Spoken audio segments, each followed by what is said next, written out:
Hello friend, स्वागत है आप लोगों का इस नए वीडियो में। आज हम लोग बात करेंगे कि अगर आपका ऑपरेशन हो गया है किसी भी कारण से, पहला बच्चा ऑपरेशन से हुआ है, तो नेक्स्ट बेबी में नॉर्मल डिलीवरी पॉसिबल है या नहीं है। कोई भी महिला जब प्रेग्नेंट होती है तो मैक्सिमम टाइम लोग यही चाहते हैं कि उसकी नॉर्मल डिलीवरी हो, पर कुछ कॉम्प्लिकेशन होता है जिनकी वजह से डॉक्टर को ऑपरेशन करना पड़ता है। जैसे ब्रीच बेबी है या ट्विन बेबी है, बच्चे में कोई डिस्ट्रेस हो रहा है, बच्चे ने मेकोनियम कर दिया है, या फिर मेम्ब्रेन जो है वो समय से पहले रप्चर हो गया है। तो ऐसा नहीं है कि अगर किसी भी कारण से एक बार आपका सिजेरियन सेक्शन हो गया है तो अगली बार भी आपका सिजेरियन ही होगा। मैक्सिमम केसेस में नॉर्मल डिलीवरी भी पॉसिबल है, पर ये कैसे पता चलेगा कि आपकी नॉर्मल डिलीवरी हो सकती है या नहीं हो सकती है।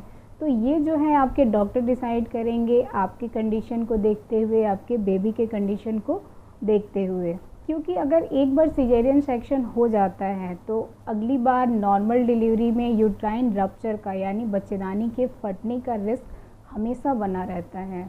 और जैसे जैसे ऑपरेशन की संख्या बढ़ती है वैसे वैसे बच्चेदानी कमज़ोर होने लगती है, और ये जो यूट्रस के जो फटने का चांस है वो वैसे वैसे बढ़ता जाता है।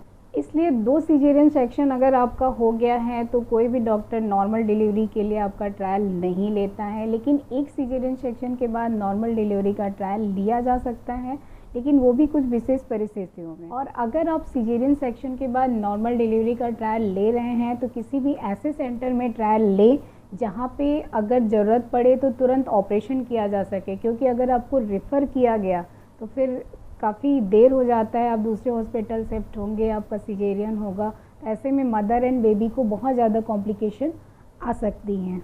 और कभी कभी तो अगर ये बच्चेदानी फट जाता है तो इस तरह से फट जाता है कि उसकी सिलाई भी नहीं हो पाती है, और बच्चे को तो कॉम्प्लिकेशन रहता ही है, कभी कभी तो लेट होने की वजह से फीटल डेथ भी हो जाती है, और बच्चेदानी भी मदर का निकालना पड़ सकता है अगर बहुत ज़्यादा ये रप्चर हो जाता है तो।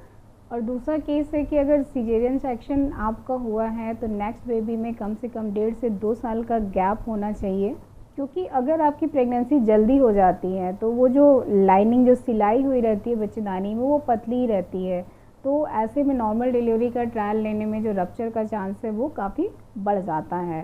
ये तो रप्चर हुआ। दूसरी चीज़ होती है कि जहाँ आपका ऑपरेशन होता है वहाँ पे प्लेसेंटा एक्रीटा, जो मतलब प्लेसेंटा एक्रीटा ऐसी कंडीशन को बोलते हैं जैसे जो प्लेसेंटा है जो आपकी खेड़ी होती है यानी कि अंदर वाली लाइनिंग में रह के और भी लाइनिंग जो इंटरनल लाइनिंग होती है उसमें जाने लगती है।